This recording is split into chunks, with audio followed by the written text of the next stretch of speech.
On this video, I'm going to put a set of frame-mounted sliders under my Jeep and go drag it across rocks. All right, let's get to it.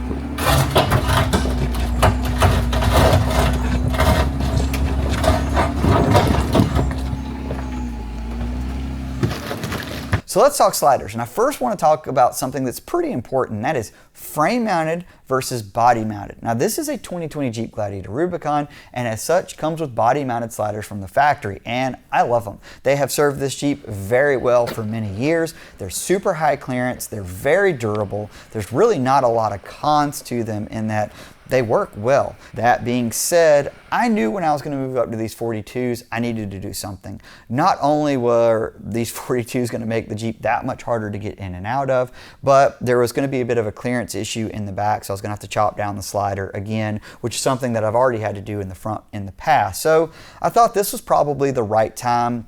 My main thing is I wanted to go with a frame-mounted slider, and the big reason for that is, in my experience, they're a bit more durable. Mounting to the frame, whether you bolt or weld, typically yields a better slider configuration that can take more hits long term. If you go with something that's body mounted and you have a bunch of nut certs and you have sort of a step feature that leverages off of that, I have personally seen on the Wrangler platform where that leverage can buckle in the body and make it where it's like hard to open the doors. And I just feel like if you're going to be doing more aggressive wheeling where it's really going to be hitting the vehicle a lot, and you got something like this that's got big heavy 1-ton axles underneath of it, you got a lot of unsprung weight, frame mounted makes more sense. Now the negative of a frame mounted slider is that it tends to rob ground clearance more than a body mounted slider, and that is a bummer. So what I decided to do is find a slider that was frame mounted, would work as a step, and optimize ground clearance as much as possible. And that's how I ended up with these step sliders from Turn Offroad. They are designed to be a completely bolt-on frame-mounted slider, and they actually ship powder-coated. Each slider uses 3 mounting feet per side to attach to the Jeep's frame.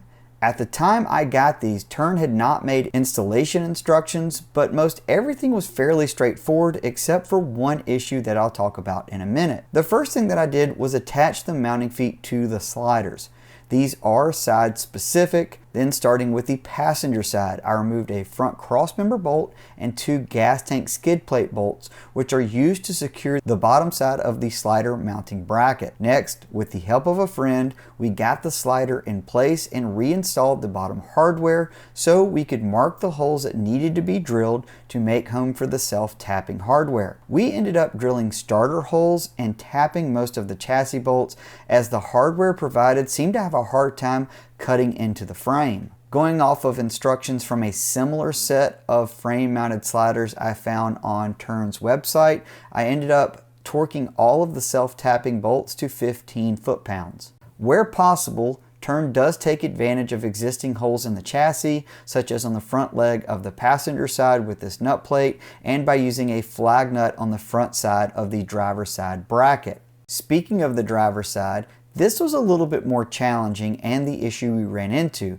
This was primarily because the rear portion of the slider does not have any sort of factory bolt to secure it from the bottom.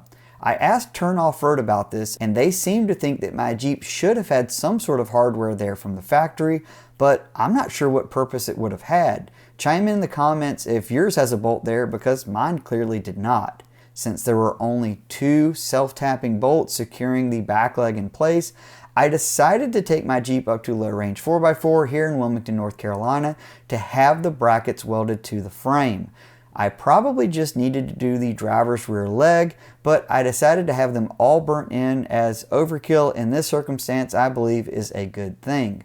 Now one thing I do want to showcase is the distance between the body here and the mounting foot. And why I think that's important is because the body on the Gladiator actually moves a good bit because of the type of body mounts that it uses. So you're going to get some movement out of the body, and you're probably not going to get too much movement out of the slider, but this area right here can contact. Now I have not had a big issue with that, but it is worth noting that you can't really have this slider like right on top of the body, because it's going to hit and you'll hear and feel that off-road. So let's talk about functionality and durability. Now let's talk about the step feature, because that's the part that you're going to use the most. What I will say is the kids and myself, it took a second to kind of get used to having a step on the Jeep, but now that we have it, everybody knows how to get in and out of it.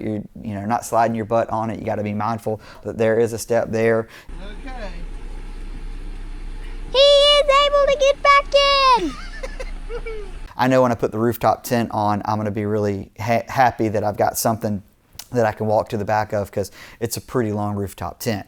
Now, let's talk about durability. So this step comes powder coated, as I mentioned earlier, and I knew I'd be peeling that powder coat off pretty quick. Grinding stuff against rocks, I don't care what powder coat you have, you're going to get down to bare metal pretty quick. And one of the reasons I haven't touched it up yet, because I wanted to show like this is realistic of what they're probably going to look like after every wheeling trip, at least in the rocks.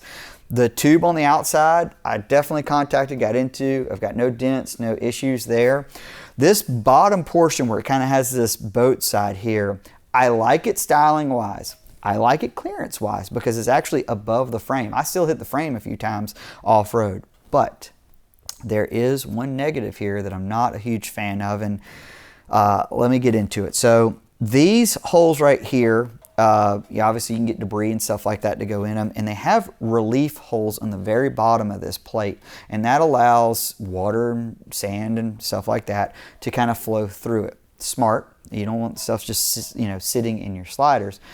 That being said, what has happened, and I'll show you up in this front section here, and it happened on the other side, is when you come down with the weight of the vehicle on where those relief areas are, it smashes those up, and it's just a little, but you can see this little bit of a wave and indentation where those sections got smashed in. And I do think maybe if it had a little bit more reinforcement and those sections weren't as wide, that might not happen, but I don't know. I'm not a structural engineer. I don't know. I've never built a set of sliders. So I don't want to speak out of turn here and say, oh, I would have done it better. I still think they're plenty durable. Obviously, the weld did not fail. The mount got smacked. It did not fail. It just dented this piece of metal. It pushed it up a little bit. And ultimately, that's probably going to happen to the rest of this thing the more this thing gets slid and banged across rocks. And so what's going to end up happening most likely is you'll see little bits of waves where those relief holes are. And what that means is it's just going to get more difficult over time to get the debris out of here. And, there is some schools of thought with sliders like this where people will go in and take great stuff and they will spray it in here and just paint it black so you don't get anything inside of it, and that is an option to do.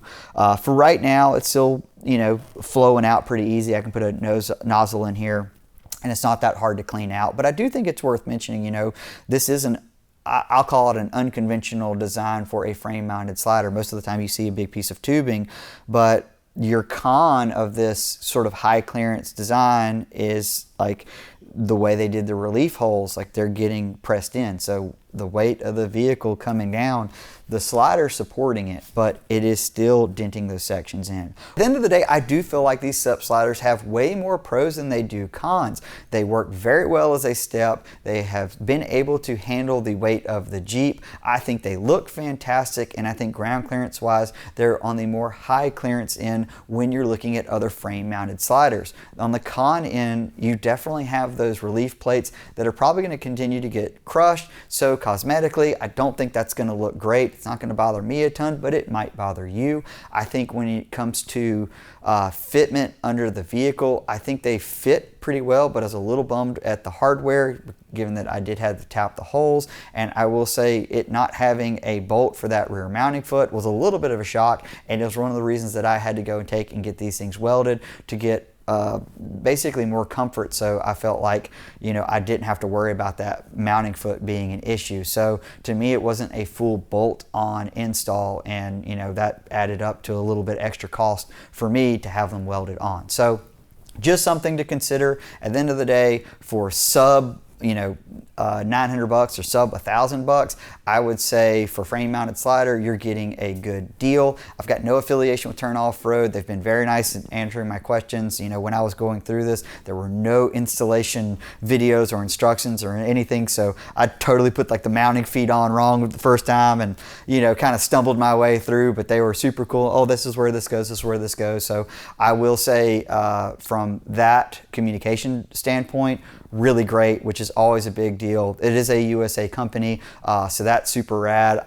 Big fan of that. So that's my perspective of that. If you got any questions, just drop them right in the comments. And until next time, thank you for watching, and I hope to see you on the trail. Take care.